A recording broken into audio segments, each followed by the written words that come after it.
Twelfth standard commerce economics subject में important topic 7th chapter कर रहे हैं। 7th chapter national income. Today we are on page number 64. If you have textbook, open it. That will be better to understand. On 64 page number, they have explained method of measurement of national income.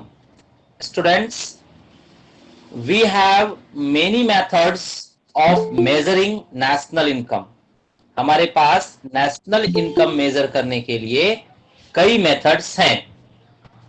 जो important 3 methods हैं वो यहां पर आपको list करके दिखाया गया है।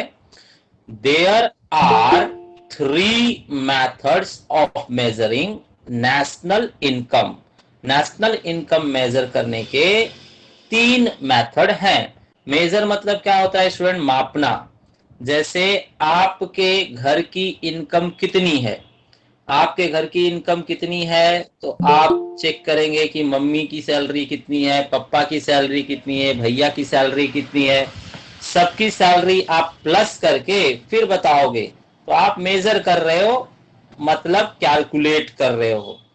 तो कैलकुलेशन ऑफ नेशनल इनकम कहा जाए या फिर मेजरमेंट ऑफ नेशनल इनकम कहा जाए, एक ही बात है। तो there are 3 methods of measuring national income. Okay, so let's check out which are those 3 methods. तो फर्स्ट मेथड है output method, product method. First method का नाम है output method, product method. Second method है इनकम मेथड। थर्ड है expenditure method. तो students आपको पता होना चाहिए हम 3 तरीके से नेशनल इनकम मेजर कर सकते हैं। यहां पर अगेन बॉक्स स्टाइल में दिखाया गया methods of measurement of national income, output method, income method, expenditure method. तो यहां पर आउटपुट मेथड के 2 नाम हैं, उसे आउटपुट मेथड कहिए या प्रोडक्ट मेथड कहिए। उसमें से आउटपुट मेथड जो नेम है वो ज्यादा फेमस है, इसलिए output method, income method, expenditure method, these are the 3 methods of measurement of national income. Okay, चलिए आज हम पूरा कॉन्सेंट्रेट करेंगे फर्स्ट मेथड पर, दैट इज आउटपुट मेथड पर। आज हम पूरी तरह से कॉन्सेंट्रेट करेंगे आउटपुट मेथड पर।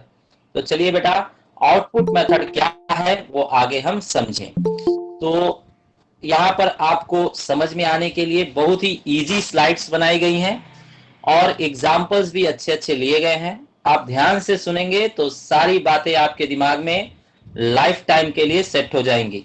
तो यहां पर कॉन्सेंट्रेट कीजिए पूरी तरह से। तो I said you people, today we will concentrate on output method. Output method we are going to learn today in detail. So let's go ahead.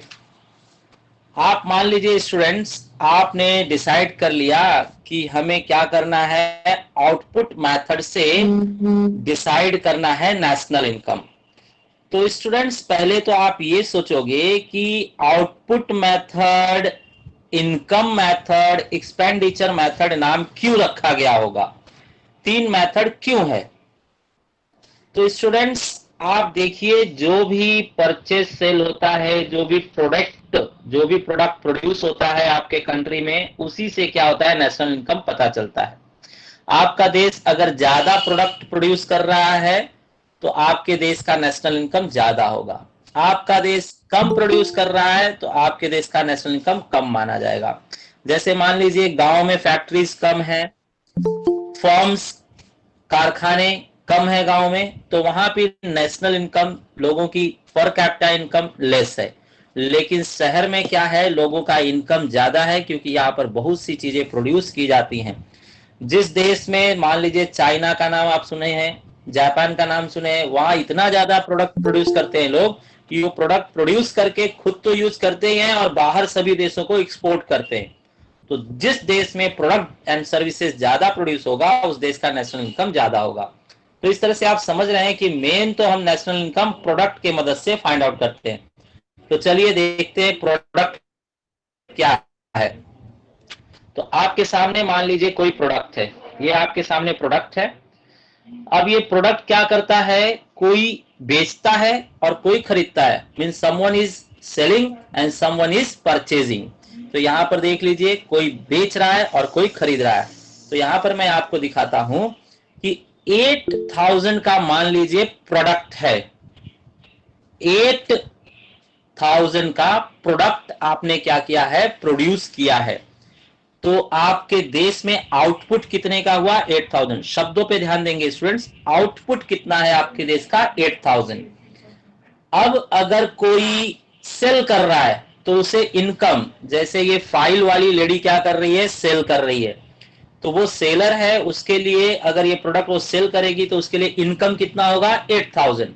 तो उसके लिए इनकम भी मैंने कितना दिखाया, 8000। और ये जो दो अदर हस्बैंड वाइफ दिख रहे हैं आपको, ये अगर परचेज कर रहे हैं तो उसके ऊपर ये एक्सपेंसेस करेंगे। तो एक्सपेंसेस भी उनका कितना होगा बताइए, 8000।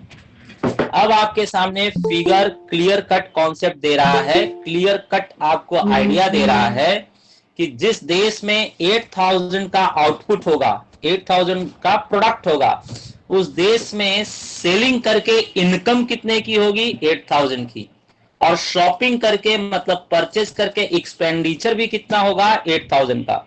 तो इससे आपको कॉन्सेप्ट क्लियर हो रहा है कि अगर आउटपुट 8000 है तो किसी की इनकम भी 8000 होगी, तो डेफिनेटली किसी का एक्सपेंडिचर भी 8000 होगा।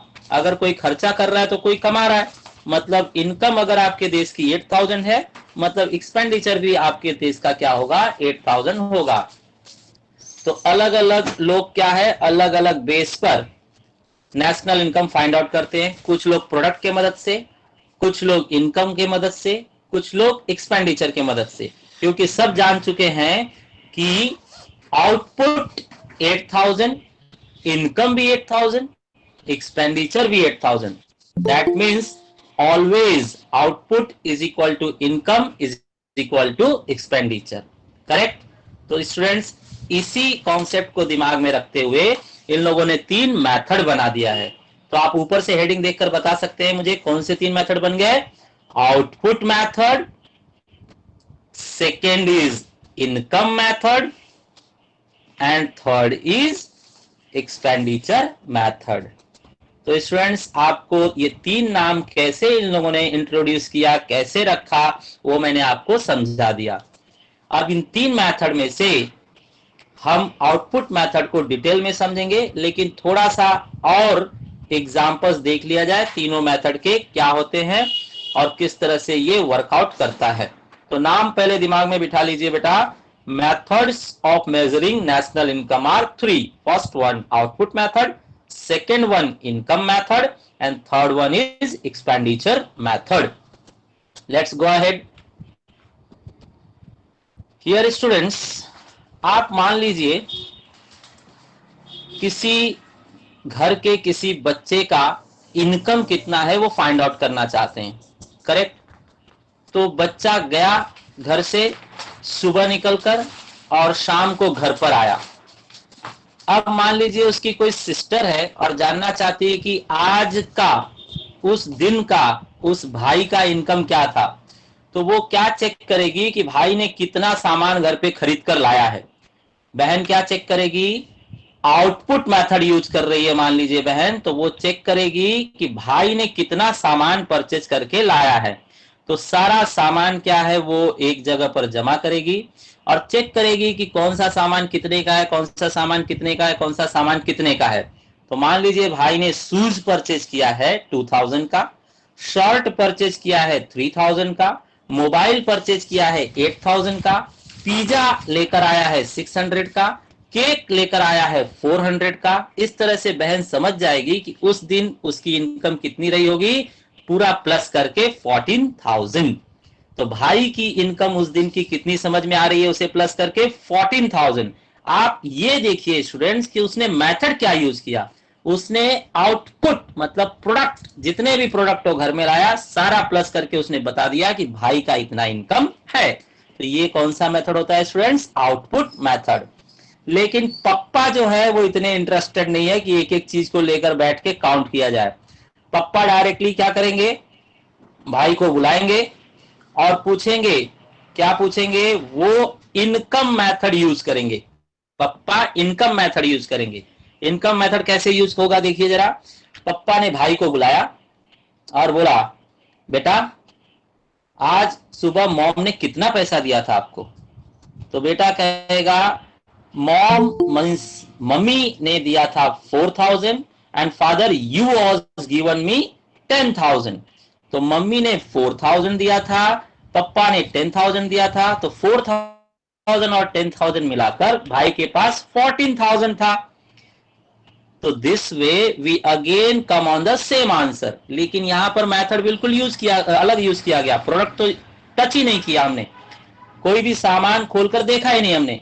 डायरेक्टली सुबह मम्मी ने कितना दिया, पप्पा ने कितना दिया, प्लस करके 14,000 आपका इनकम हो गया। ठीक है।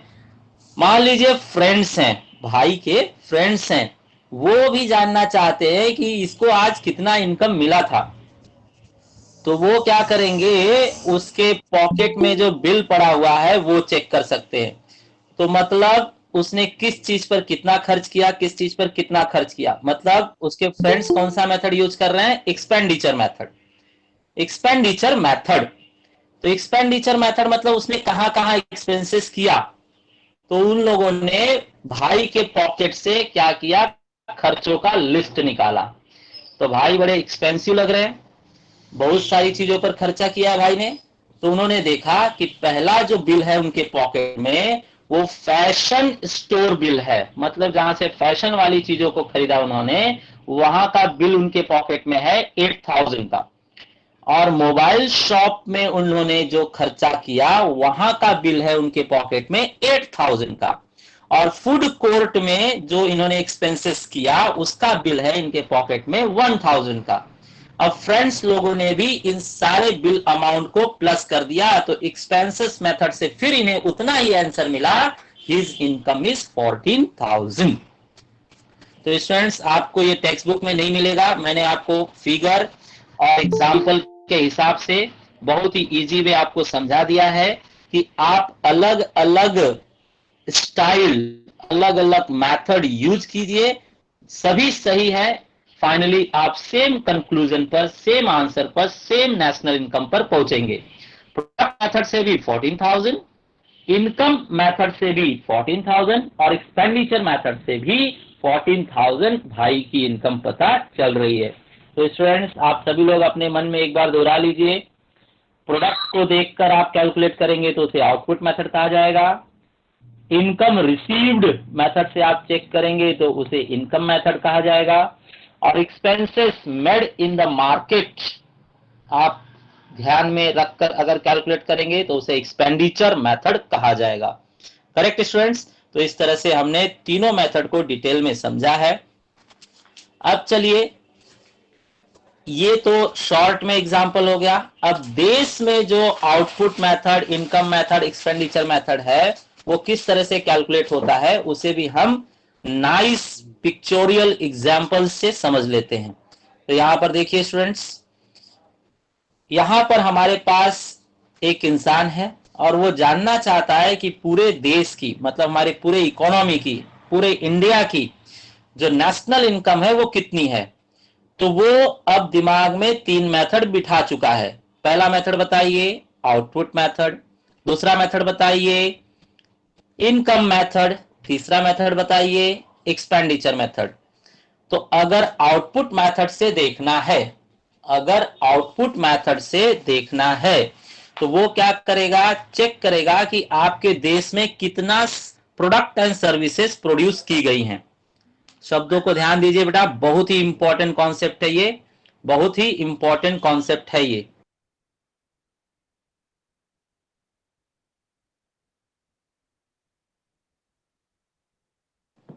तो स्टूडेंट्स आपने दिमाग में बिठा लिया है कि आउटपुट मेथड, आउटपुट मेथड जो है उसके अंदर प्रोडक्ट एंड सर्विसेज को दिमाग में कैलकुलेट किया जाएगा। तो आप फिगर देखकर दिमाग में बिठाइए। फिगर आपको दिखाया गया, इसके अंदर आउटपुट मेथड में क्या दिमाग में बिठाया जाएगा, प्रोडक्ट एंड सर्विसेज। तो प्रोडक्ट एंड सर्विसेज कितनी फाइनल गुड्स मतलब फाइनल प्रोडक्ट एंड सर्विसेज कितना आपके देश में एक साल के अंदर प्रोड्यूस किया गया, एक साल के अंदर कितना फाइनल प्रोडक्ट्स एंड सर्विसेज आपके देश में प्रोड्यूस किया गया, उसका कैलकुलेशन। तो उसका कैलकुलेशन करने के लिए आपने मशीन रख लिया साथ में। अब आप देख रहे हैं कि देश में कौन कौन सा प्रोडक्ट एंड सर्विसेज बनाया गया। तो पहला मान लीजिए कि आपके देश में फ्रिज, हाउस होल्ड वाले लोग फ्रिज यूज कर रहे हैं, तो फ्रिज का वैल्यू आप, इसी साल ये फ्रिज बनाया गया है तो फ्रिज का वैल्यू आप प्लस कर लीजिए। इसी साल मान लीजिए कंपनी वाले, फैक्ट्री वाले ये जो है कंप्यूटर यूज कर रहे हैं, मशीनरी यूज कर रहे हैं, तो इस साल अगर उन लोगों ने परचेस किया है या बनाया है, ठीक है, इस साल हमारे देश में मशीन बनी है या कंप्यूटर बना है तो उसे प्लस कर लीजिए। ये हो गए प्रोडक्ट। अब देखते हैं सर्विसेज। तो सर्विसेज जैसे इस साल डॉक्टर की कितनी सर्विसेज यूज की गई, इस साल टीचर की जो सर्विसेज है कितनी यूज की गई, तो आपको दिखा दिया गया product and services, product and services. तो सारे प्रोडक्ट और सर्विसेज जो 1 ईयर के अंदर प्रोड्यूस हुए हैं देश में, उनके टोटल को क्या कहा जाएगा, नेशनल इनकम। और ये किसका मेथड है बेटा, आउटपुट मेथड है, इसे आउटपुट मेथड कहेंगे।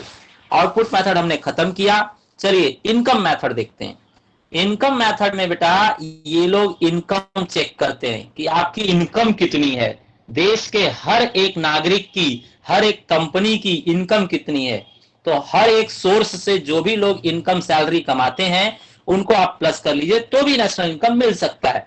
तो चेक करते हैं, यहां पर इनकम मेथड में इनकम देखा जाएगा। तो आप फोटो में देख रहे हैं कि इनकम आपको मिल रहा है किसी भी तरीके से, किसी भी जरिए से, आपको किसी भी सोर्स से इनकम मिला उसे हम ऐड करेंगे। तो इनकम कैलकुलेट करने के लिए मशीन रख लेते हैं हम लोग।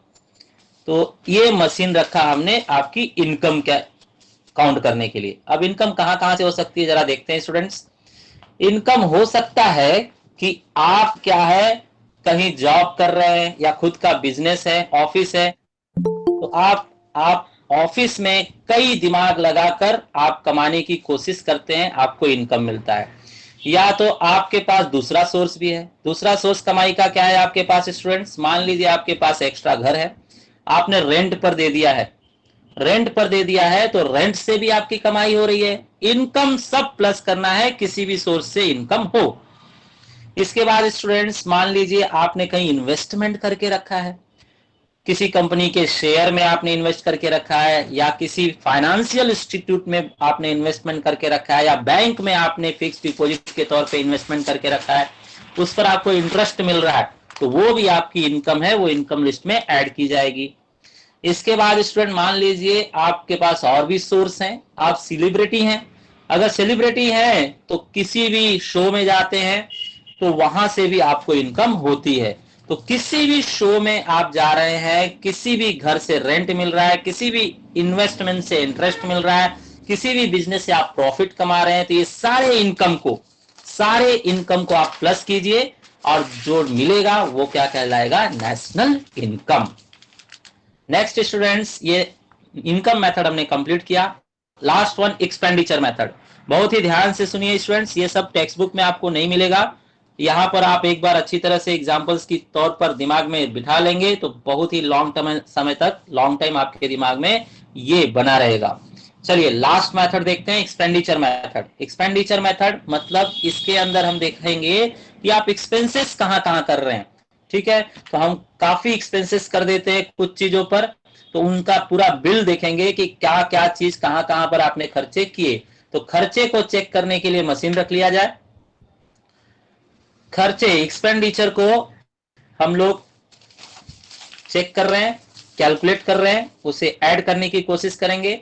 मान लीजिए आप एक्सपेंसेस कहां कहां कर रहे हैं। पहला आपने ज्वेलरी पर एक्सपेंसेस किया, दूसरा आपने शूटिंग एंड शर्टिंग मतलब क्लोथ पर आपने एक्सपेंसेस किया, फिर आपने एंटरटेनमेंट मतलब रिसोर्ट वाली चीजों पर खर्च किया, फिर आपने होटल में खर्च किया। तो बार बार मुंह से क्या निकल रहा है, खर्च, एक्सपेंडिचर।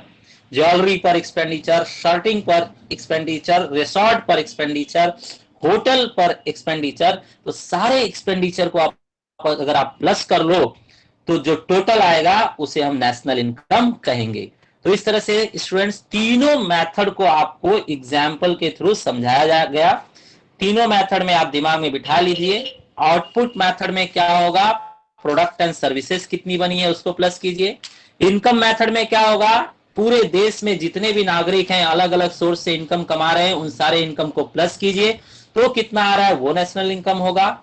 या फिर लास्ट एक्सपेंडिचर मेथड यूज कीजिए, कौन कहां पर कितना खर्च कर रहा है उसे प्लस कर लीजिए तो वो आपका नेशनल इनकम होगा। ओके स्टूडेंट्स, तो इस तरह से हमने काफी कुछ समझ लिया तीनों मेथड के बारे में। अब पर्टिकुलरली एक मेथड को डिटेल में कंप्लीट किया जाए। तो फर्स्ट मेथड आउटपुट मेथड हम उठा रहे हैं यहां पर। आउटपुट मेथड देखिए बेटा, आउटपुट मेथड तीन मेथड में जो फर्स्ट हमारा आउटपुट मेथड है उसे डिटेल में देखा जाए। तो सबसे पहले आपको पता है output method, this method of measuring national income is also known as product method और इन्वेंट्री मेथड। बताइए स्टूडेंट्स, आउटपुट मेथड का अल्टरनेट नेम क्या है, प्रोडक्ट मेथड और इन्वेंट्री मेथड। मैं हाईलाइट कर देता हूं स्टूडेंट्स, आपके लिए हाईलाइट किया गया प्रोडक्ट मेथड एंड आपके लिए हाईलाइट किया गया इन्वेंट्री मेथड। तो आउटपुट मेथड का दो और भी नाम है, product method and inventory method. ठीक है स्टूडेंट्स, तो इसे आप दिमाग में रखेंगे, आउटपुट मेथड के दो और भी नाम हैं। नेक्स्ट, इसके बाद आउटपुट मेथड में इन लोगों ने एक्सप्लेन किया कि this method approaches national income from the output side. ये मेथड किस जरिए से नेशनल इनकम को कैलकुलेट करता है, आउटपुट। आउटपुट मतलब आपके देश में कितने आउटपुट मतलब प्रोडक्ट एंड सर्विसेज प्रोड्यूस किए गए हैं। प्रोडक्ट एंड सर्विसेज को प्रोड्यूस करना ही कहलाता है आउटपुट ऑफ द कंट्री। ठीक है, according to this method the economy is divided into different sectors. अब सेक्टर्स का नाम आपको याद है बेटा, सेक्टर्स कौन कौन से हमारे पास, primary sector, secondary sector, tertiary sector. तो प्राइमरी सेक्टर, सेकेंडरी सेक्टर और टर्सरी सेक्टर, तीनों सेक्टर से हमें क्या क्या प्रोडक्ट एंड सर्विसेज मिले उन्हें प्लस किया जाएगा। तो देखिए पहला सेक्टर आपके सामने रख रहा हूं मैं, प्राइमरी सेक्टर। प्राइमरी सेक्टर में क्या क्या हो सकता है स्टूडेंट्स, आप यहां पर चेक कर लीजिए। प्राइमरी सेक्टर में आपको दिखाया गया है, प्राइमरी सेक्टर के अंतर्गत आपको मैं यहां अंडरलाइन करके दिखाता हूं। प्राइमरी सेक्टर वाले क्या क्या आपको प्रोड्यूस करके देते हैं, जैसे एग्रीकल्चर हो गया और माइनिंग हो गया। एग्रीकल्चर और माइनिंग, एग्रीकल्चर एंड माइनिंग वाले चीज क्या है, प्राइमरी सेक्टर में आते हैं, जो हम लोग डायरेक्टली एक्सट्रैक्ट करते हैं नेचर से। डायरेक्टली हम एक्सट्रैक्ट करते हैं नेचर से, मतलब प्रकृति से जो हम सामान निकालते हैं डायरेक्टली, उसे प्राइमरी सेक्टर में रखा जाता है, एग्रीकल्चर एंड माइनिंग। ठीक है, चलिए सबको पता है एग्रीकल्चर मीन्स खेती बाड़ी और माइनिंग मतलब जमीन खोद कर जो हम खनिज पदार्थ निकालते हैं वो। ठीक है, दूसरा सेक्टर है आपके पास सेकेंडरी सेक्टर। सेकेंडरी सेक्टर में कौन कौन सा आएगा स्टूडेंट बताइए, सेकेंडरी सेक्टर में आएगा हमारे पास manufacturing and small enterprises. Manufacturing and small enterprises, ये सेकेंडरी सेक्टर का एग्जांपल है। इसके अंदर फैक्ट्रीज, कंपनीज जो रॉ मटेरियल लेकर फिनिश गुड्स तैयार करते हैं उन्हें हम कहते हैं सेकेंडरी सेक्टर। इसके बाद थर्ड सेक्टर में आपके सामने रख रहा हूं students, tertiary sector. Tertiary sector के अंतर्गत आता है commerce and transport, communication and other services. तो डॉक्टर, टीचर, लॉयर, साइंटिस्ट, इन लोगों की जो सर्विसेज हैं वो आती है टर्सरी सेक्टर में। तो commerce, transport, communication and other services, ये किस सेक्टर के अंतर्गत आता है, टर्सरी सेक्टर। तो इस तरह से आपने देख लिया कि तीनों सेक्टर से जो भी लोग गुड्स एंड सर्विसेज प्रोड्यूस करते हैं उन्हें प्रोडक्ट मेथड में प्लस किया जाता है। तो आगे देखिए, The output or product method is followed either by valuing all final goods and services. तो हम सारे गुड्स एंड सर्विसेज को क्या करेंगे, प्लस करेंगे। लेकिन कौन से गुड्स एंड सर्विसेज, बहुत ही इंपॉर्टेंट शब्द है फाइनल, ध्यान रखिए, फाइनल गुड्स एंड सर्विसेज। अधूरा आपने बनाकर रखा है उसे नहीं, साल के बीच में आपने बनाना चालू किया लेकिन आप अभी तक उसे कंप्लीट, मान लीजिए कोई बिल्डिंग बन रही है लेकिन बिल्डिंग अभी तक आधी ही बनी है, तो फिर उसे हम फाइनल प्रोडक्ट नहीं समझेंगे, उसे नेशनल इनकम में नहीं लेंगे। जब वो बिल्डिंग पूरी तरह से तैयार हो जाएगी, जिस साल में पूरी तरह से बनकर तैयार हो जाएगी, फुल्ली कंस्ट्रक्ट हो जाएगी, उस ईयर में उसे नेशनल इनकम के अंतर्गत प्लस किया जाएगा। करेक्ट है। तो यहां पर शब्द है फाइनल गुड्स एंड सर्विसेज। आगे है प्रोड्यूस ड्यूरिंग अ ईयर, एक साल के अंदर, there at there market price. तो एक मेथड है कि फाइनल गुड्स एंड सर्विसेज आप ढूंढकर उसे प्लस कर लीजिए, या फिर दूसरा मेथड है by adding up all the values at each higher stage of production until these product are turned into final product. या फिर दूसरा मेथड है कि हर स्टेज में प्रोडक्शन के हर स्टेज में आपने कितना वैल्यू ऐड किया है, यहां पर इंपॉर्टेंट वर्ड है स्टूडेंट्स, ऐड। हर एक प्रोडक्शन स्टेज में आप कितना वैल्यू ऐड किए हैं उसे आप प्लस कर लीजिए, तो भी फाइनल आपको नेशनल इनकम मिल जाएगा। जैसे स्टूडेंट आप शुगर कैन से क्या निकालते हैं, शुगर कैन से आप निकालते हैं जूस, और फिर उस शुगर कैन जूस से क्या बनाते हैं आप, शुगर। तो स्टूडेंट्स आपने शुगर कैन पहले प्रोड्यूस किया प्राइमरी सेक्टर में, तो आपने कितना वैल्यू ऐड किया, मान लीजिए 100 रुपए। फिर आपने शुगर कैन से उसे जूस में कन्वर्ट किया, तो अब वो कितने का हो गया, 120 का मान लीजिए, मतलब अब कितना ऐड हो गया, 20 रुपए। 100 से वो 120 का हो गया, मतलब 20 रुपए, 20 रुपीज क्या है आपने ऐड कर लिया। उसके बाद जब कंपनी वालों ने उसे क्या कर दिया, शुगर में कन्वर्ट किया, तो उसका रेट हो गया मान लीजिए 180, 120 से 180 हो गया, मतलब 60 रुपीज ऐड किया आपने। तो आप चेक कीजिए, प्राइमरी वाले ने देश को शुगर कैन कितने का दिया, 100 रुपीज का। सेकेंडरी वाले ने कितना दिया, 20 रुपीज एक्स्ट्रा उसका वैल्यू ऐड कर दिया, और बाद में उसके अंदर 180 का शुगर बना दिया गया, मतलब 60 रुपीज और ऐड हो गए। तो देख लीजिए 100 पहले प्राइमरी ने ऐड किया, देश को 100 रुपीज का शुगर कैन दिया, तो 100 ऐड हुआ देश में, फिर 20 रुपीज ऐड हुआ, और फिर 60 रुपीज ऐड हो गया। तो टोटल कितना एडिशन हुआ, 120 और 60, मतलब आपका हो गया 180। तो 180 जो है आपका नेशनल इनकम समझा जाएगा। इस कॉन्सेप्ट को मैं वापस से स्टूडेंट्स क्लियर समझा रहा हूं। पहले आप सिर्फ इतना ध्यान में रखिए कि आउटपुट मेथड में प्राइमरी, सेकेंडरी और टर्सरी सेक्टर के सारे प्रोडक्ट एंड सर्विसेज को प्लस करने के लिए इन लोगों ने दो मेथड बनाया है। पहला मेथड फॉलो करता है, हाईलाइट करता हूं मैं, पहला मेथड फाइनल वर्ड को फॉलो करता है, फाइनल वर्ड को, और दूसरा मेथड एडिंग अप वर्ड को फॉलो करता है। तो आप ये दो शब्द दिमाग में बहुत ही बारीकी से बिठा लीजिए, final and adding up, final and adding up. तो एक तरीका होता है कि फाइनल गुड्स को लीजिए, और दूसरा तरीका है कि जितना हर प्रोसेस, हर प्रोडक्शन स्टेज में जितना वैल्यू ऐड हो रहा है उसे ऐड कर लीजिए। ठीक है। तो चलिए स्टूडेंट्स, ये दोनों शब्दों पर इन लोगों ने दो अप्रोच बना दिया है, फाइनल और एडिंग अप, दो शब्द पर दो अप्रोच बनाया है, वहां पर हम इसे डिटेल में समझ पाएंगे एग्जाम्पल के थ्रू। ठीक है। तो चलिए देखते हैं। देखिए मैंने बताया आपको दो इंपॉर्टेंट शब्द, while using this method, मतलब output method, while using this method at most care must be taken to avoid multiple or double counting. To avoid double counting, this method suggests two alternative approaches.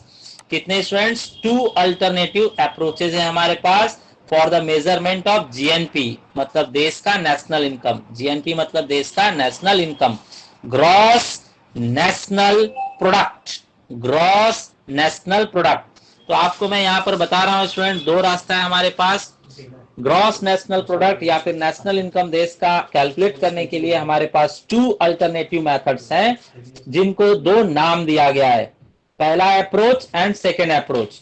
तो first approach का नाम मैं आपके सामने रख रहा हूं। फर्स्ट अप्रोच का नाम है, फाइनल वर्ड से बना है, फाइनल गुड्स अप्रोच, और दूसरे अप्रोच का नाम इन लोगों ने रखा है value added approach, value added approach. ये दो अप्रोच है स्टूडेंट्स हमारे पास। तो सारे देश में मिलाकर कितना फाइनल गुड्स एंड सर्विसेज बना है, तीनों सेक्टर ने, प्राइमरी सेकेंडरी टर्सरी सेक्टर ने कितना फाइनल गुड्स एंड सर्विसेज दिया है, उनको प्लस करने के लिए दो तरीका इनके पास है, या तो फाइनल गुड्स अप्रोच या तो वैल्यू एडेड अप्रोच। अब देखते हैं कि फाइनल गुड्स अप्रोच क्या कहता है, फाइनल गुड्स अप्रोच का क्या मीनिंग है, उसका तरीका क्या है। तो फाइनल गुड्स अप्रोच जो है वो अप्रोच नंबर 1 है। फाइनल गुड्स अप्रोच आपको कहता है, फाइनल गुड्स अप्रोच या फिर द फाइनल प्रोडक्ट अप्रोच, ठीक है। तो ये कहता है final goods are those goods which are ready for final consumption. According to this approach, value of all final goods and services produce in primary secondary tertiary. तो देखिए वापस से इन लोगों ने नाम लिया, प्राइमरी सेकेंडरी एंड टर्सरी, तीनों सेक्टर ने मिलकर जो फाइनल, हमेशा यहां पर क्या बोलेंगे आप, final, final goods and services, final goods and services produce किया, included and the value of intermediate transactions are ignored। तो इंटरमीडिएट मीन्स स्टूडेंट किसी चीज को बनाने के लिए जो रॉ मटेरियल लगता है, तो रॉ मटेरियल को हम नहीं लेंगे, raw material should be ignored. Ignored मतलब उसे नहीं लेना है, इग्नोर्ड मतलब उसे नहीं लेना है। तो इंटरमीडिएट गुड्स को नहीं लेना है, सिर्फ फाइनल गुड्स को ही लेना है। इसे मैं एग्जांपल के थ्रू अभी समझाता हूं, वेट कीजिए। Intermediate goods are involved in the process of producing final goods, that is the final flow of output purchased by. तो जो इंटरमीडिएट गुड्स हैं उसे रॉ मटेरियल कहते हैं, जो कि यूज किया जाता है फाइनल गुड्स बनाने में, ठीक है। अभी आगे पढ़ते हैं उसी को, यूज बाय कंज्यूमर्स। तो फाइनल गुड्स जो कंज्यूमर यूज करते हैं उसे बनाने के लिए इंटरमीडिएट चीजों का मतलब रॉ मटेरियल्स का यूज किया जाता है। Hence the value of final output includes the value of intermediate goods.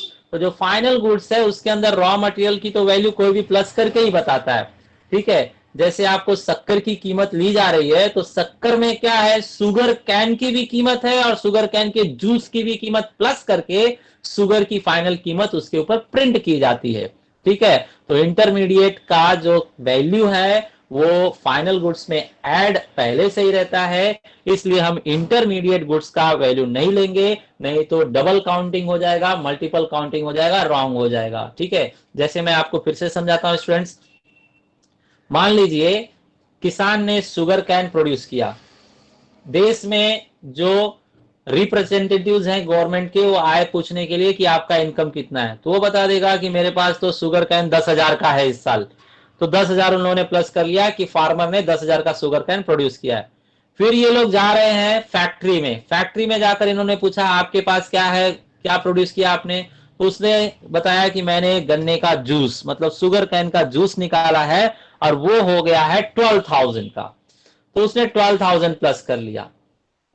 इसके बाद में आप और आगे बढ़े तो वहां पर शुगर देखा आपने, शुगर का आपने वैल्यू पूछा कि शुगर का क्या वैल्यू है, तो उसने कहा ये तो 15,000 का है, तो आपने 15,000 प्लस कर लिया। तो आप यहां पर देख सकते हैं स्टूडेंट्स, फार्मर ने कहा 10,000, फार्मर ने कहा 10,000, जूस वाले ने कहा 12,000 और शुगर वाले ने कहा 15,000। तो नेशनल इनकम में तीनों प्लस हो गए, तो ये कितना हो जाएगा, 37,000 हो जाएगा। लेकिन जब एक्चुअली ग्राहक मांगेगा तो ग्राहक को तो सिर्फ और सिर्फ क्या मिलेगा, शुगर मिलेगा। क्यों? शुगर कैन तो खत्म हो गया शुगर कैन का जूस बनाने में, और जूस तो खत्म हो गया शुगर बनाने में। तो अब कहीं भी शुगर कैन और शुगर कैन का जूस नहीं है, ओनली शुगर है। ठीक है, तो यहां पर आपके देश के पास सिर्फ 15,000, सिर्फ 15,000 का ही प्रोडक्ट देश को फाइनली मिला। तो इसलिए कहा जाता है कि इंटरमीडिएट गुड्स को नहीं लिया जाएगा, रॉ मटेरियल्स को नहीं लिया जाएगा, सिर्फ 15,000 ही लिया जाएगा। नहीं तो देश का नेशनल इनकम झूठे में, रॉन्गली ज्यादा दिखेगा। ठीक है, ओवर एस्टिमेटेड दिखेगा। करेक्ट, तो इसलिए हम सिर्फ फाइनल गुड्स का ही वैल्यू लेकर नेशनल इनकम में ऐड करेंगे, नहीं तो रॉन्ग आएगा। करेक्ट स्टूडेंट्स, आगे आपको मैं दिखाता हूं। यहां पर इन लोगों ने कहा in the final product that is bread. इन लोगों ने भी एग्जांपल लिया। मान लीजिए फाइनल प्रोडक्ट क्या है आपका, ब्रेड है, पाव। The value of intermediate goods are already included. तो इसके अंदर आपका एग्जाम्पल दिया इन लोगों ने। For example the price of bread includes the cost of wheat. अभी आप जो ब्रेड बनाते हो उसके अंदर गेहूं तो यूज हो गया है, और मेकिंग ऑफ फ्लोर, फ्लोर बनाने का भी, आटा बनाने का भी जो चार्ज है या आटा जो था वो भी ब्रेड में यूज हो गया है। तो ग्राहक जब व्हीट मांगेगा, गेहूं, तो आप कहोगे गेहूं तो नहीं है, उसका आटा बन गया। जब आटा मांगेगा तो आप कहोगे आटा तो नहीं है, उसका ब्रेड बन गया। मतलब पब्लिक के पास, जनता के पास सिर्फ क्या पहुंचेगा, ब्रेड पहुंचेगा।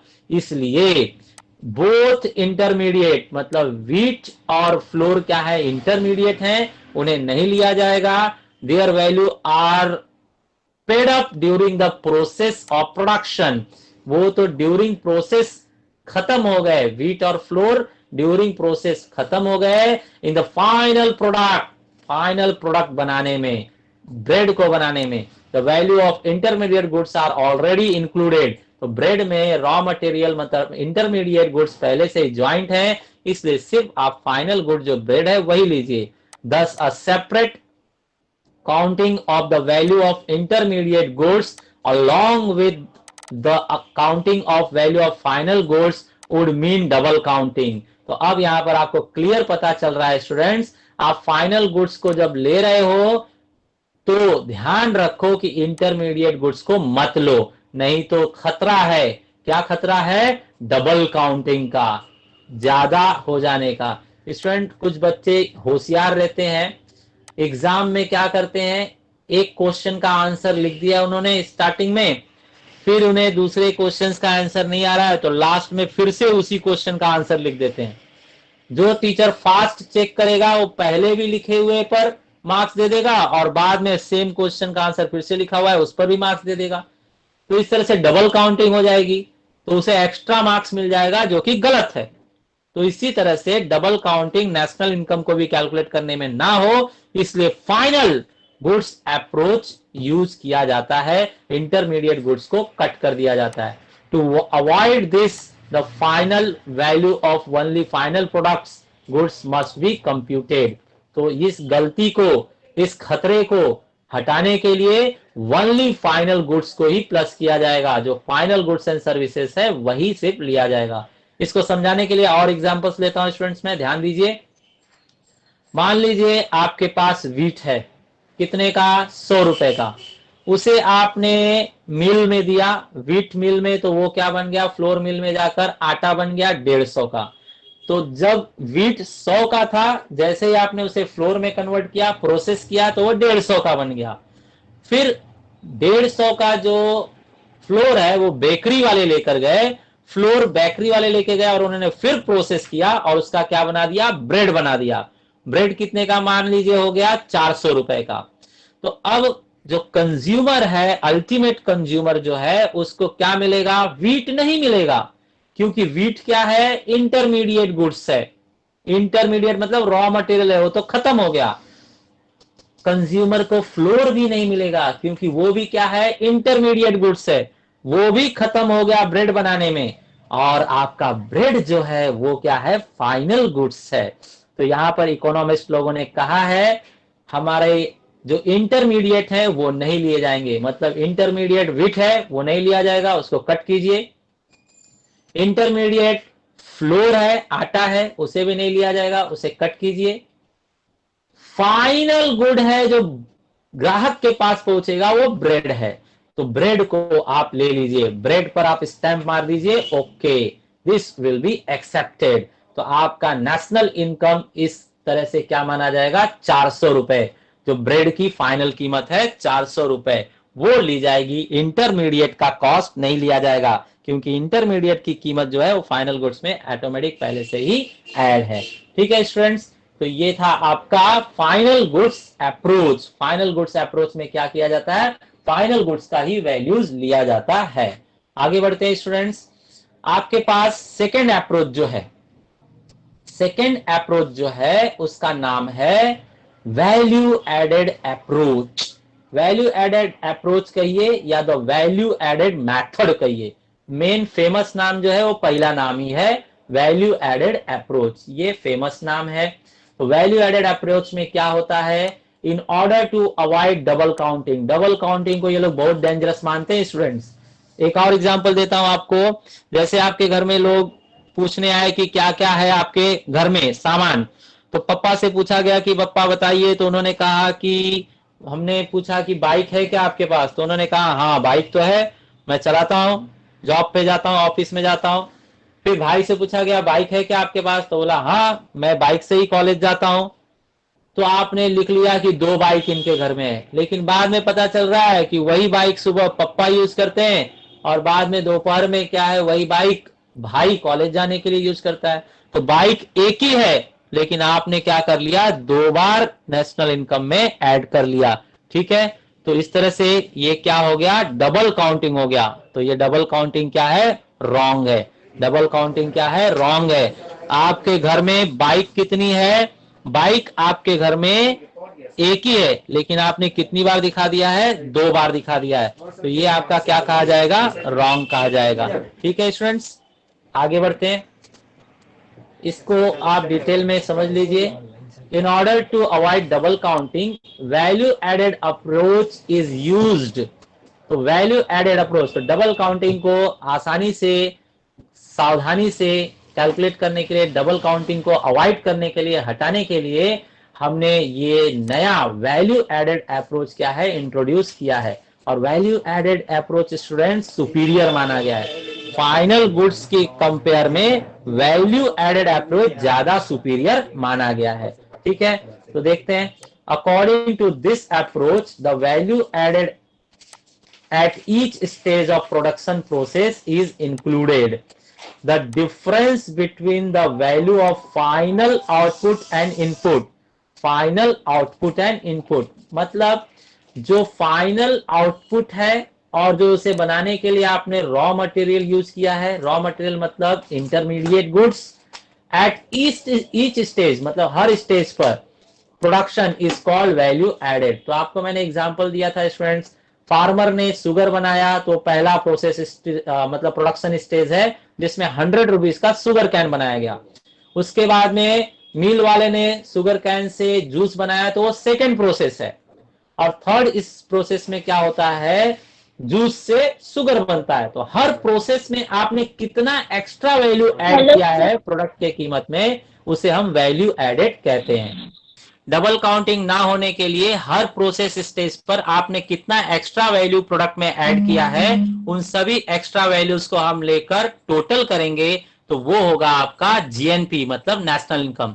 दस GNP is obtained at the sum total, मतलब टोटल करेंगे किसका, ऑफ द वैल्यू एडेड, जितना भी वैल्यू क्या किया आपने एक्स्ट्रा ऐड किया है, by all different stages of production, production के हर स्टेज पे आपने जितना वैल्यू एक्स्ट्रा ऐड किया है उस एक्स्ट्रा वैल्यू को ऐड करेंगे तो हमें नेशनल इनकम मिलेगा। और कब तक आपको एडेड वैल्यू ऐड करना है, जब तक till the final output is reached in the hands of consumer, consumer तक जब तक वो नहीं पहुंच जाता, कंज्यूमर के हाथ में जब तक नहीं पहुंच जाता तब तक उसे फाइनल गुड्स हम नहीं समझेंगे, तब तक सिर्फ जो आपने एक्स्ट्रा ऐड किया है वैल्यू उसी को लिया जाएगा to meet the final demand.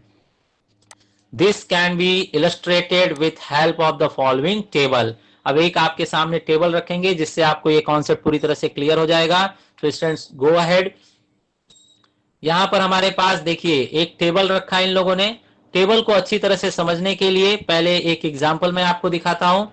देखिए स्टूडेंट, अगर फाइनल गुड्स अप्रोच से आपको कैलकुलेट करना है तो इन लोगों ने जो यहाँ पर एग्जांपल दिया है आपको मैं हाईलाइट करके दिखा रहा हूं। ये जो आपको एग्जांपल दिख रहा है इसके अंदर आप देख रहे हैं कि कॉटन पहले बनाया गया 150 का प्राइमरी सेक्टर में, फिर उसका यार्न बना सेकेंडरी सेक्टर में, क्लोथ बना उसका सेकेंडरी सेक्टर में, फाइनल शर्ट बना उससे फाइनली सेक्टर में।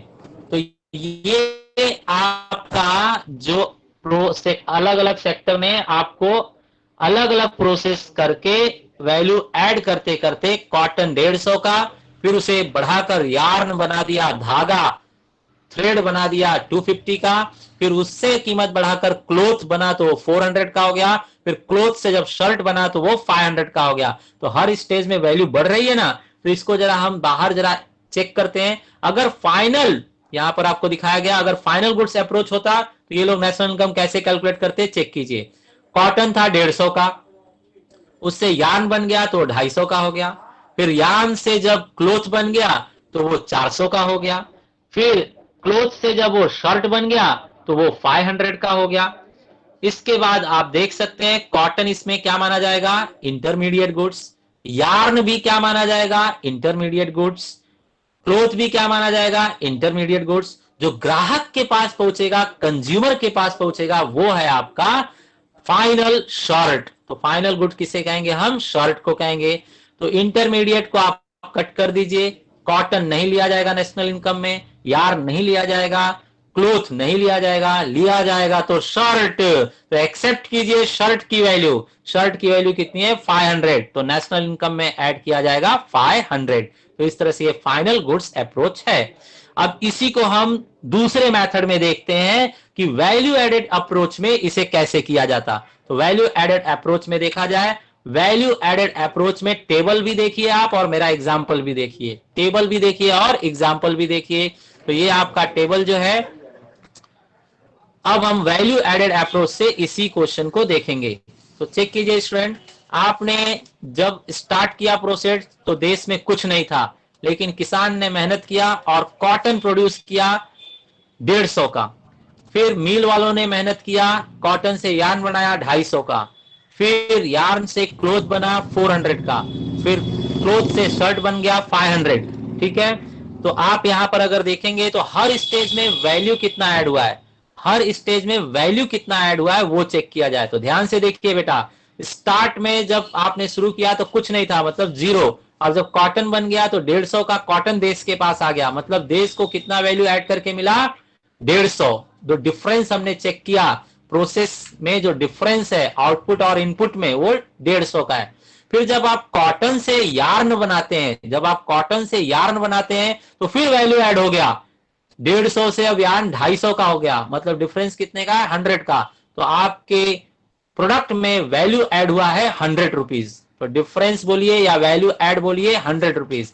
जब यार्न से क्लोथ बन गया तो वैल्यू ऐड हुआ 150, जब क्लोथ से शर्ट बन गया तो वैल्यू ऐड हुआ 100। अब ये सब जो पिंक कलर वाले दिख रहे हैं, ये पिंक कलर वाले क्या है, वैल्यू एडेड है। तो ये जो वैल्यू एडेड है इनका टोटल करके देखिए, तो डिफरेंस 150, डिफरेंस 100, डिफरेंस 150, डिफरेंस 100, ये चारों डिफरेंस को आप प्लस कीजिए तो आपका बनता है 500। तो ये जो 500 है, ये सारे वैल्यू एडेड को प्लस करने के बाद सम टोटल है, योगफल है, टोटल है। तो इसी टोटल को, इसी ग्रीन बॉक्स को हम क्या कहेंगे, नेशनल इनकम। तो ये नेशनल इनकम के तौर पे छप जाएगा 500। तो ये वैल्यू एडेड मेथड है। तो आपने देखा फाइनल गुड्स अप्रोच में भी 500 आया, जिसके अंदर सिर्फ शर्ट का वैल्यू लिया गया था 500। और ये दूसरा मेथड है जिसमें वैल्यू कितना ऐड हुआ हर प्रोसेस में, हर प्रोसेस स्टेज पर, हर प्रोसेस लेवल में कितना वैल्यू ऐड किया, उसे लेकर हमने प्लस किया तो भी 500 ही आ रहा है। तो ये कौन सा है, वैल्यू एडेड मेथड है, वैल्यू एडेड अप्रोच है। ठीक है स्टूडेंट, तो आपको समझ में आ गया रहेगा। फाइनल गुड्स अप्रोच में फाइनल गुड्स का लिया जाता है, शर्ट का मतलब 500, और वैल्यू एडेड में हर स्टेज पर जो एक्स्ट्रा एडिशन हुआ है उसे लेकर हम सम करते हैं, टोटल करते हैं तो 500 आता है, उसे लिया जाता है। आंसर दोनों से सेम आएगा। और दोनों अप्रोच में वैल्यू एडेड अप्रोच ज्यादा सुपीरियर माना गया है। ठीक है स्टूडेंट्स, चलिए आगे बढ़ते हैं। आगे स्टूडेंट्स हमारे पास नेशनल इनकम इतना भारी काम है स्टूडेंट्स कि बहुत सावधानियां हमने रखनी पड़ती है। ठीक है, नेशनल इनकम को कैलकुलेट करने के लिए बहुत से खतरे आते हैं, बहुत से मिस्टेक्स होते हैं, बहुत से रॉन्ग होते हैं, बहुत से डबल काउंटिंग होते हैं। तो नेशनल इनकम में खतरा बहुत है कैलकुलेट करने में। तो खतरा मींस डेंजर। तो एस्टिमेटिंग नेशनल इनकम में आप ये देखिए डेंजर, डेंजर बहुत है, खतरा बहुत है। तो खतरा बहुत है तो आपको क्या रखना होगा, प्रिकॉशंस मतलब सावधानी। आपको प्रिकॉशन रखना होगा कि आप कहीं फेल ना हो जाए, आप कहीं रॉन्ग कैलकुलेशन ना कर लें, क्योंकि बहुत सारे खतरे हैं। कौन से अनजाने खतरे हैं रास्ते में, कौन से अनजाने डेंजर्स हैं रास्ते में, वो हमें देखते हुए आगे बढ़ना होगा। तो चेक कीजिए स्टूडेंट्स, इन लोगों ने कौन कौन से खतरे बताए हैं हमें। तो प्रिकॉशंस, किन खतरों से हमें प्रिकॉशन रखना है, सावधानी रखनी है, वो हम जरा देखते हैं स्टूडेंट्स। तो देखिए इन लोगों ने कहा while estimating national income by output method the following precautions should be taken। पहले क्या, सबसे पहले ये ध्यान रखिए, avoid double counting. Double counting को दूर रखिए। Only value of final goods and services must be taken into account. तो बार बार ये लोग कह रहे हैं डबल काउंटिंग को दूर रखिए। तो उसके लिए क्या कीजिए, सिर्फ फाइनल गुड्स एंड सर्विसेज को ही लीजिए, इंटरमीडिएट गुड्स को नहीं लीजिए। एग्जाम्पल देखिए स्टूडेंट्स, ये देखिए ये ब्रिज क्या है, आधा बना है। तो इस साल ये ब्रिज आधा ही बना है, तो इसे नहीं लिया जाएगा, ये इंटरमीडिएट माना जाएगा, इसे नहीं लिया जाएगा। किसके अंदर, नेशनल इनकम में। जब ये ब्रिज पूरी तरह से बन जाएगा, देखिए जिस साल ये पूरी तरह से बन गया उसी साल इसे क्या है, नेशनल इनकम में लिया जाएगा, ताकि डबल बार ब्रिज का डबल काउंटिंग ना हो। ठीक है, डबल बार इसे काउंट न कर लिया जाए, डबल काउंटिंग ना हो, इसलिए इंटरमीडिएट को नहीं लिया जाएगा, ओनली फाइनल गुड्स को लिया जाएगा। ठीक है, दूसरा एग्जांपल भी देखते हैं इसी पॉइंट के लिए। देखिए स्टूडेंट्स, आपको स्टार्टिंग से ही बता रहा हूं मैं, शुगर कैन और शुगर कैन का जूस ये इंटरमीडिएट है, और फाइनल क्या होता है, शुगर होता है। फाइनल क्या होता है, शुगर।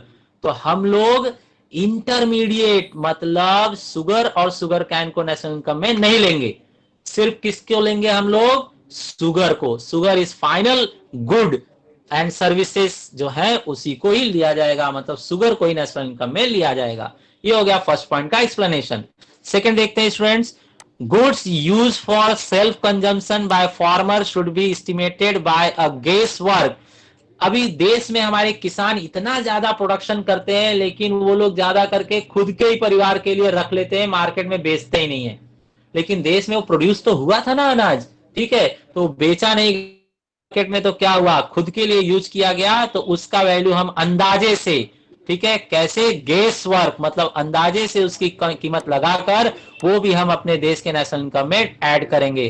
तो imputed value of goods produce for self consumption, किसान ने खुद के परिवार के लिए जो अनाज रख लिया है उसे भी नेशनल इनकम में इंक्लूड करेंगे। तो आप देखिए स्टूडेंट, इंसान क्या, किसान वेजिटेबल प्रोड्यूस करता है, किसान क्या राइस व्हीट वगैरह प्रोड्यूस करता है, लेकिन वो ज्यादा करके इन चीजों को क्या करता है, सेल्फ कंजम्पशन के लिए। किसान क्या करता है, सेल्फ कंजम्पशन के लिए यूज कर लेता है, अपने परिवार के लिए उपयोग कर लेता है, मार्केट में नहीं बेचता है। तो मार्केट में नहीं बेचा तो क्या हुआ, आपके देश में ये इंट्रोड्यूस किया गया था ना, प्रोड्यूस किया गया था ना, ये देश के नेशनल इनकम में जुड़ेगा। आपका देश संपन्न है, आपके यहाँ पर किसान सामान प्रोड्यूस कर रहे हैं और अपने परिवार का और खुद का पालन पोषण कर रहे हैं, मतलब देश के नेशनल इनकम में ये ऐड होगा। तो इसे ध्यान रखना है, नहीं बेचा मार्केट में, फिर भी घर के यूज के लिए, परिवार के यूज के लिए उसने यूज किया है, तो उसका अंदाजे से वैल्यू निकाल के नेशनल इनकम में ऐड किया जाएगा।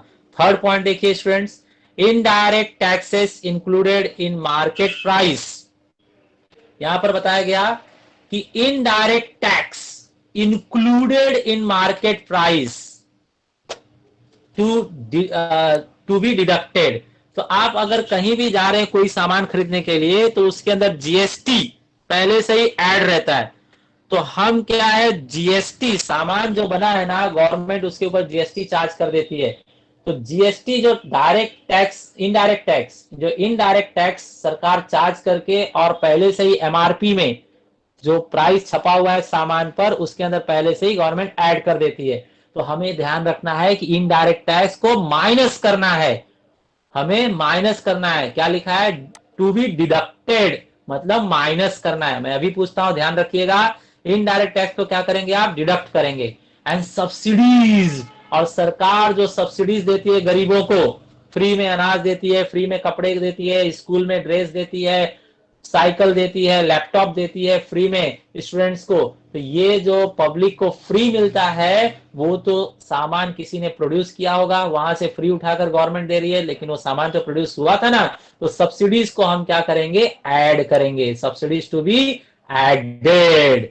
तो इनडायरेक्ट टैक्स को आप डिडक्ट करेंगे मतलब माइनस, लेकिन सब्सिडीज को आप क्या करेंगे? ऐड करेंगे। क्यों? टू फाइंड एक्यूरेट, एक्यूरेट मतलब एकदम परफेक्ट, एकदम सही नेशनल इनकम फाइंड आउट करने के लिए। तो perfect national income find out करने के लिए आप इनडायरेक्ट टैक्सेस क्या करेंगे? लेस, और जो सब्सिडीज है, सब्सिडीज को आप क्या करेंगे? प्लस करेंगे, जो गरीब को देश का गवर्नमेंट देता है। ठीक है, तो आप मुझे बताइए बेटा, आप पिक्चर में देखिए, इनडायरेक्ट टैक्स कोई पब्लिक चाहती है क्या कि मेरे ऊपर टैक्स लगे? कोई पब्लिक, कोई जनता नहीं चाहती कि मेरे ऊपर टैक्स लगे। इसलिए ध्यान रखिए, इनडायरेक्ट टैक्स को क्या किया जाएगा? माइनस किया जाएगा, क्योंकि कोई चाहता ही नहीं कि मेरे ऊपर टैक्स लगे। तो देखिए, मैंने फिगर में आपको हाईलाइट किया, फिगर में आपको माइनस दिख रहा है डांस करते हुए, तो माइनस क्या होगा? Indirect tax. और सब्सिडीज देखिए, सब चाहते हैं कि मुझे फ्री में मिल जाए, मुझे फ्री में मिल जाए, गार्डन की सेवा फ्री में मिल जाए, हॉस्पिटल की सेवा फ्री में मिल जाए, अनाज फ्री में मिल जाए, लाइट बिल फ्री में मिल जाए, तो सब सब्सिडीज चाहते हैं। तो चाहना मतलब क्या? सब चाहते हैं मतलब प्लस चाहते हैं। तो फिगर में हाईलाइट किया जा रहा है स्टूडेंट्स, सब्सिडीज क्या होगा? प्लस होगा। फिगर में देखिए हाईलाइट किया गया, सब्सिडीज क्या होगा? प्लस होगा। तो आप आसानी से याद रख सकते हैं, कोई भी टैक्स नहीं चाहता तो टैक्स माइनस होगा, और कोई भी सब्सिडीज चाहता है तो सब्सिडीज क्या होगा? प्लस। इनडायरेक्ट टैक्सेस को डिडक्ट करेंगे, माइनस करेंगे, और सब्सिडीज को प्लस करेंगे मतलब ऐड करेंगे। चलिए फोर्थ देखते हैं स्टूडेंट्स। फोर्थ है हमारे पास, while estimating evaluating output, change in the price level between different year must be taken into consideration। तो स्टूडेंट्स आप एक ही प्राइस पकड़ के मत बैठिए, 2000 ईयर में जो प्राइस था वही प्राइस आप बार बार मत जोड़िए। मान लीजिए कार की वैल्यू 2000 में क्या थी? 10 लाख थी, लेकिन 2020 में 10 लाख की चीज 12 लाख की हो गई है। तो आप 10 लाख ही मत प्लस कीजिए, कीमत चेंज हुई है, हर बार कीमतें चेंज होती रहती है, महंगाई आती रहती है, जो जो प्रेजेंट टाइम में कीमत चल रही है वो कीमत आप प्लस करेंगे। तो इसे आप ध्यान में रखेंगे। ठीक है, इसके बाद प्रिकॉशंस में 4 हो गए, और भी 3 है, उसे हम कंप्लीट करेंगे स्टूडेंट्स, आप बने रहिए साथ में। तो यहां पर देखिए स्टूडेंट्स, हमारे पास 3 लास्ट के और हैं। 3 हमारे पास जो है स्टूडेंट्स, देखा जाए, value of export should be added and value of import should be deducted. बताइए स्टूडेंट्स, एक्सपोर्ट और इंपोर्ट, हर देश क्या चाहता है? एक्सपोर्ट करना चाहता है या इंपोर्ट करना चाहता है? तो हर देश मजबूत बनने के लिए क्या करना चाहता है? एक्सपोर्ट। तो एक्सपोर्ट आप क्या करोगे? प्लस करोगे। देखिए पिक्चर में हाईलाइट किया जा रहा है, फोटो में हाईलाइट किया जा रहा है, आप क्या करेंगे? प्लस करेंगे, एक्सपोर्ट को क्या करेंगे? प्लस। और सब चाहते हैं कि हम बाहर देश से इंपोर्ट क्या करें? कम करें। जैसे आप देख रहे हैं कोरोना केस में अभी देश क्या कर रहा है? चाइना से इंपोर्ट करना बंद कर रहा है। तो हर देश हमेशा चाहता है कि इंपोर्ट हम कम करें, तो आपको माइनस दिखाया गया। ठीक है, आपको माइनस दिखाया गया, देखा आपने? इंपोर्ट क्या करेंगे आप? माइनस। ठीक है, चलिए यहां पर हमने देख लिया कि एक्सपोर्ट हमेशा हम क्या करेंगे? ऐड करेंगे, और इंपोर्ट हम हमेशा मतलब माइनस करेंगे। ठीक है, तो बहुत ही आसानी से हम याद रख सकते हैं कि हर देश क्या चाहता है? एक्सपोर्ट क्या करना चाहता है? एक्सपोर्ट ऐड करना चाहता है मतलब प्लस, और इंपोर्ट क्या करना चाहता है? माइनस मतलब लेस। ठीक है, चलिए आगे बढ़ते हैं students. Second last point, depreciation. Depreciation of capital assets, 6 point है, depreciation of capital assets should be deducted. तो आपके पास कोई भी कैपिटल एसेट्स है, कैपिटल एसेट्स मतलब बिजनेस में जो एसेट्स यूज होती हैं, जो भी मशीनें यूज होती हैं, बिल्डिंग यूज होता है, फर्नीचर यूज होता है, उसके ऊपर हर बार डेप्रिसिएशन होते रहता है स्टूडेंट्स। तो डेप्रिसिएशन आपको अकाउंट में सिखाया गया है कि डेप्रिसिएशन हमेशा क्या होगा, लेस होगा। तो देखिए हाईलाइट किया जा रहा है, आपको फिगर में देखना है माइनस, डेप्रिसिएशन हमेशा आपको क्या करना है, डिडक्ट करना है। मतलब यहां पर लिखा गया है माइनस करना है डेप्रिसिएशन, माइनस करने के बाद ही आपको सही और एक्यूरेट नेशनल इनकम मिलेगा। चलिए लास्ट पॉइंट है sale and purchase of second hand goods should be ignored. अगर सेकेंड हैंड सेल हो रहा है या सेकेंड हैंड परचेज हो रहा है तो सेकेंड हैंड की कीमत हम नेशनल इनकम में नहीं लेंगे, क्योंकि सिर्फ बेचा जा रहा है दो बार, देश में बनाया गया तो एक ही बार था वो। ठीक है, जैसे आप देखिए स्टूडेंट, मैं एग्जांपल दिखाता हूं। मान लीजिए आपने बाइक खरीदा, बाइक एकदम चमचमाती हुई आपने नई खरीदा था, वो खरीदा था आपने 50,000 में मान लीजिए। तो 50,000 में आपने खरीदा था, फर्स्ट हैंड स्टार्टिंग में न्यू ब्रांड खरीदा था, तो 50,000 आपके नेशनल इनकम में ऐड होगा।